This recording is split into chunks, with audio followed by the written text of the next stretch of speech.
Ukisoma katika kitabu kile cha Mwanzo sura ya 26 kuanzia mstari wa 18, Biblia inasema Isaka akarudi akavichimbua vile visima vya maji walivyovichimba siku za Ibrahim baba yake, maana wale Wafilisti walikuwa wamevifukia baada ya kufa kwake Ibrahim, naye akaviita majina kufuatia majina alivyoviita babaye. Mstari wa 19, watumwa wa Isaka wakachimba katika lile bonde wakapata kisima cha maji yanayobubujika. Wachungaji wa Gerari wakagombana na wachungaji wa Isaka wakisema, maji haya ni yetu. Ndipo akakiita jina la kile kisima Eseki, kwa sababu waligombana naye. Mstari wa 21, wakachimba kisima kingine wakagombania na hicho tena, akakiita jina lake Sitna. Mstari wa 22, akaondoka huko akachimba kisima kingine, wala hicho hawakukigombania, akakiita jina lake Rehobothi. Akasema, kwa kuwa sasa Bwana ametufanyia nafasi, nasi tutazidi katika nchi. Akapanda kutoka hapo mpaka Beersheba. Sasa mstari wetu wa msingi ambao tutafocus nao muda huu ni ule mstari wa 22 ambao anasema kwamba akaondoka huko akachimba kisima kingine, wala hicho hawakukigombania, akakiita jina lake Rehobothi. Akasema, kwa kuwa sasa Bwana ametufanyia nafasi, nasi tutazidi katika nchi. Inawezekana wewe ni moja ya watu ambao kwa mara 2, mara 3, mara 4 umewahi kusikia kwa habari ya kisima alichokichimba Isaka kinachoitwa Rehobothi. Rehobothi ni jina maarufu kwa sababu wafanyabiashara wengi wamezipatia biashara yao jina la Rehobothi. Ni jina la kibiblia, ni jina lililobeba misingi ya kiimani, ni jina lenye dhana ya kiimani linalomaanisha Bwana ametufanyia nafasi, nasi tutazidi katika nchi. Hiyo ndio tafsiri ya Rehobothi, kwa maana ya Bwana ametufanyia nafasi, nasi tutazidi katika nchi. Sasa maombi yetu siku ya leo, ninaomba Mungu akupe kisima cha kwako. Mungu akupatie kisima cha kwako. Napozungumzia kisima, nazungumzia mahali ambapo una uwezo wa kuextract utajiri. Ninapozungumzia kisima, ninamaanisha biashara ambayo inaweza ikakupatia fedha zaidi. Ninapozungumzia kisima, ninamaanisha shamba ambalo ukipanda utavuna mazao mengi yatakayokupatia utajiri. Ninapozungumzia kisima chako, namaanisha kazi ambayo utaipata, ambayo itakuwa ni sababu ya baraka za kiuchumi katika maisha yako. Ninapozungumzia Rehobothi, ninamaanisha huduma ambayo Mungu atakupatia, na kupitia huduma hiyo utamtangaza Mungu katika dunia nzima, na utakula matunda ya kile ambacho Bwana amekifanya kupitia huduma hiyo. Ninapozungumzia Rehobothi, namaanisha umiliki wa kitu ambacho ni cha kwako. Isaka alizunguka maeneo mengi. Biblia inasema walichimba visima vingi tu, lakini visima vyote ambavyo walikuwa wakivichimba, wale watu walikuwa wanavigombania. Kwa hiyo wakigombaniana visima, Isaka alikuwa anawaachia. Akachimba kisima kingine, wakagombaniana, akawaachia, kile kisima kikaitwa Sitna. Wakachimba kisima kingine pia, wakagombaniana, akakiita kile kisima Eseki. Lakini pia alifukua visima vingi ambavyo walikuwa wamechimba pia kina Ibrahim baba zake. Lakini at the end of the day tunakuta Isaka anakuja kuchimba kisima ambacho hakizai ugomvi wowote baina yake na ndugu zake na wale watu wa pale, na hicho kisima anakiita Rehoboth. Nataka nikwambie, kuna biashara nyingi umejaribu kuzifanya, lakini kila ulipojaribu kufanya zilikuwa na competition kubwa. At the end of the day hazikusimama. Kuna aina ya kazi ulikuwa unafanya, hizo kazi ulizozipata na zenyewe zilikuwa na competition kubwa, zilikuwa hazina amani, hazikupatii burudiko la ndani, hazikufanyi ujisikie vizuri wakati unazifanya, na hizo nazo hazikuwa riziki kwako. Hizo biashara ulizozifanya ambazo hazikukutosheleza ndizo zinaitwa Eseki, ndizo zinaitwa Sitna. Vile visima ambavyo vilikuwa na ugomvi, visima ambavyo havikumwacha Isaka akae kwa furaha. Lakini kuna kisima kimoja cha tofauti kinaitwa Rehobothi, alipokichimba hicho kisima kilikuwa ni amani tupu, ni furaha, kwa sababu hakuna mtu yeyote ambaye alikigombania. Mungu akupe kisima cha kwako.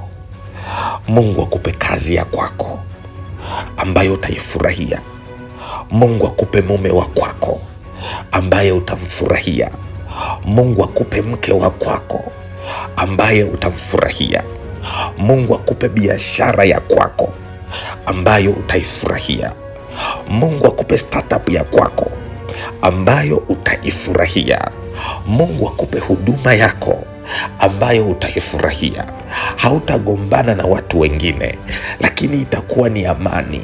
Utakapokuwa umeanza kuifanya hiyo huduma, utakapoanza kuifanya hiyo kazi, itakuwa ni amani tosha. Kutakuwa na amani isiyokuwa ya kawaida, maana jina la hiyo huduma itaitwa Rehoboth. Maana jina la biashara yako itaitwa Rehoboth. Maana jina la mke wako ni Rehoboth. Maana jina la mumeo ni Rehoboth.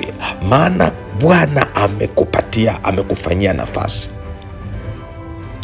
Binafsi nimechoka kufanya vitu vyenye competition nyingi. Nataka nijifunze kwa Isaka.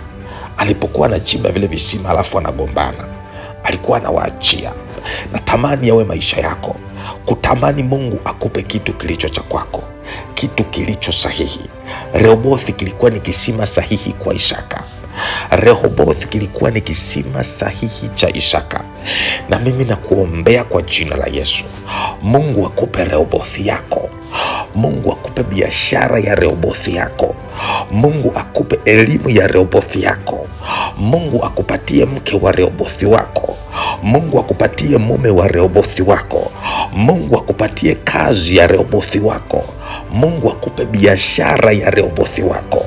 Rapakasakatabayandaraba ribodokopokasika. Ukiona kuna kitu mnagombana na watu, ukiona kuna biashara unaifanya haikupi amani, hiyo sio Rehoboth ambayo Mungu ameikusudia. Rehoboth, sifa za Rehoboth, cha kwanza kabisa, unapoanza kuipata inakuwa haina ugomvi, inakuwa na amani, inakuwa ni shwari. Ukiona kitu chochote unakifanya lakini hakitulii, hakikupi amani, kina maugomvi mengi, kina shida nyingi, that's not your Rehoboth. Mungu akupe Rehoboth wako katika jina la Yesu.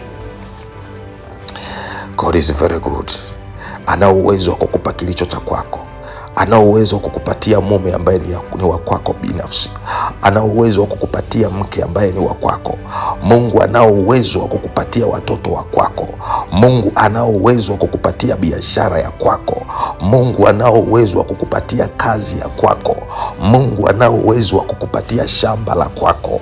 Mungu anao uwezo wa kukupatia elimu yako. Mungu anao uwezo wa kukupatia fursa yako. Mungu anao uwezo wa kukupatia startup ya kwako. Mungu anao uwezo wa kukupatia kilicho cha kwako. Na mimi nakutabiria siku ya leo katika jina la Yesu ya kwamba Mungu anaenda kukupatia Rehoboth, anaenda kukupatia kisima cha kwako katika jina la Yesu Kristo aliye hai. Umegombana na visima vya watu wengine kwa muda wa kutosha, na sasa ni muda ambao unatakiwa kupata kisima cha kwako katika jina la Yesu. Umegombana na wake za watu kwa muda wa kutosha, Mungu anaenda kukupatia mke wa kwako. Umegombana na waume za watu kwa muda wa kutosha, Mungu anaenda kukupatia mume wa kwako. Umegombana na biashara za watu kwa kuiga kwa muda wa kutosha, mmegombania wateja vya kutosha, Mungu anaenda kukupatia biashara ya kwako peke yako. Mungu anakupatia idea ya kwako peke yako katika jina la Yesu. Pokea kwa jina la Yesu. Rapakasike tema yandarabaseke rapo kasakata mayetere katapa kasikereba ribo kodobo kasikete moyendere kayataraba ribo tokopo kasikete mani. Na kutangazia katika madhabahu hii katika jina la Yesu, Mungu akakupe kilicho cha kwako. Mungu akakupe kisima kilicho cha kwako. Rapa kasikete mayandaraba. Umeazima vya kutosha, Mungu akakupe vya kwako. Umeazima gari vya kutosha, Mungu anaenda kukupatia gari la kwako. Karabasi kasikete mayanda. Umefanya kwa nyumba za kupanga vya kutosha, Mungu anakupatia nyumba ya kwako. Ripokosokotopokasiketema. Umefanya part time za kutosha, Mungu anakupa permanent ajira ya kwako, katika jina la Yesu mwana wa Mungu aliye hai. Ninakuombea katika jina la Yesu. Mungu na akupe kilicho cha kwako. Mungu na akupe kilicho cha kwako. Mungu na akupe kilicho cha kwako, kama alivyomfanyia Isaka kisima cha Rehoboth, akakufanyia na wewe kisima cha Rehoboth. Kama alivyomfanyia Isaka kisima cha Rehoboth, akakufanyia na wewe kisima cha Rehoboth. Akakufanyia na wewe kisima cha Rehoboth. Katapaka sikete mayata rikete paka sikerebo kasaka. Akakufanyia na wewe kisima cha Rehoboth. Ripo kasata paka ya. Ninakutangazia kwa jina la Yesu, ninakutabilia katika jina la Yesu. Rapaka sikete katika jina la Yesu. Nenda ukabarikiwe kwa jina la Yesu. Nenda ukafanikiwe kwa jina la Yesu.